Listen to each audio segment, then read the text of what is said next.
Assalamualaikum warahmatullahi wabarakatuh. Selamat siang, Ibu dosen dan teman-teman yang kami hormati.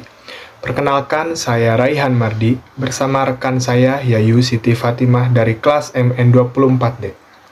Pada kesempatan kali ini, kami akan mempresentasikan proyek yang berjudul Analisis Konflik Internal dan Permasalahan Karyawan di PT Erigo dalam Perspektif Etika Bisnis dan Keberlanjutan. Kami memilih kasus ini karena menjadi salah satu contoh nyata bahwa keberhasilan perusahaan tidak hanya dilihat dari penjualan atau keuntungan, tetapi juga dari bagaimana perusahaan menyelesaikan konflik dan memperlakukan karyawannya secara adil. Oleh karena itu, mari kita bahas kasus ini lebih lanjut. Etika bisnis merupakan prinsip yang mengatur bagaimana perusahaan menjalankan usahanya secara jujur, adil, dan bertanggung jawab kepada seluruh pihak yang terlibat, termasuk karyawan.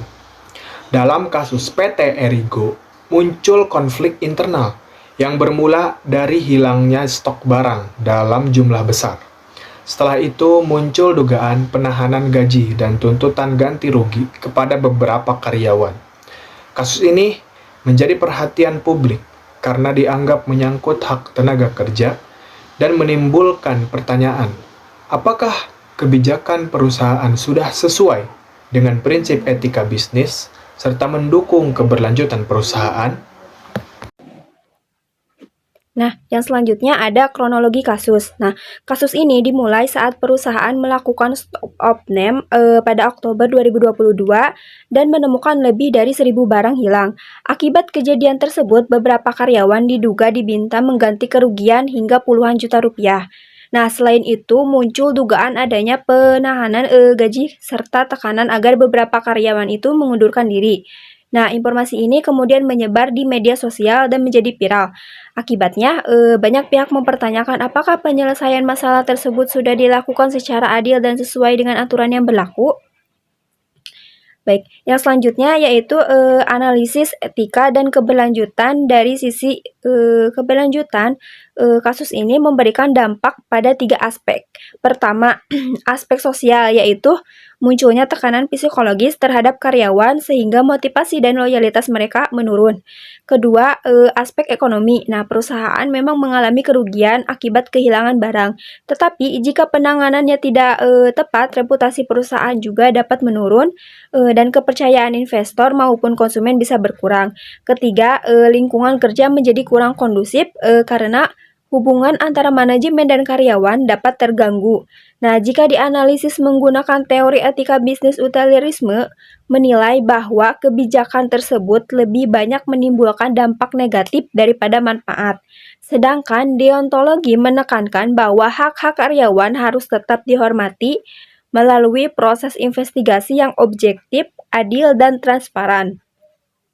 Nah, yang selanjutnya yaitu evaluasi dan rekomendasi. Nah, berdasarkan analisis tersebut, terdapat beberapa hal yang perlu dievaluasi, yaitu sistem pengawasan inventaris yang masih lemah, proses investigasi yang kurang transparan, perlindungan hak karyawan yang belum optimal, serta komunikasi internal yang masih perlu ditingkatkan sebagai solusi. Nah, kami merekomendasikan penggunaan sistem inventaris digital seperti barcode atau RFID untuk melakukan audit stok secara berkala, menjalankan investigasi yang objektif dan transparan, melindungi hak-hak karyawan, serta memberikan pelatihan etika bisnis kepada pihak manajemen agar pengambilan keputusan menjadi lebih bijaksana. Terima kasih. Sebagai kesimpulan, kasus PT Erigo menunjukkan bahwa etika bisnis memiliki peran penting dalam menjaga keberlanjutan perusahaan.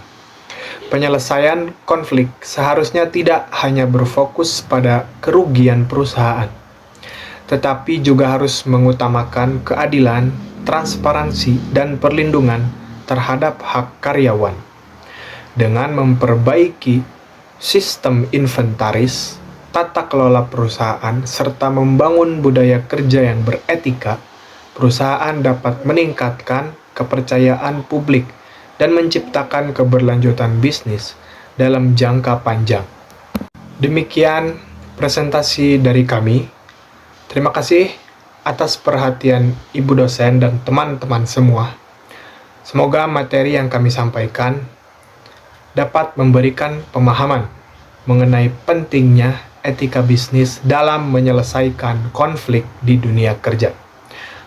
Apabila ada pertanyaan maupun masukan, kami akan dengan senang hati mendengarkan dan menjawab semampu kami. Wassalamualaikum warahmatullahi wabarakatuh.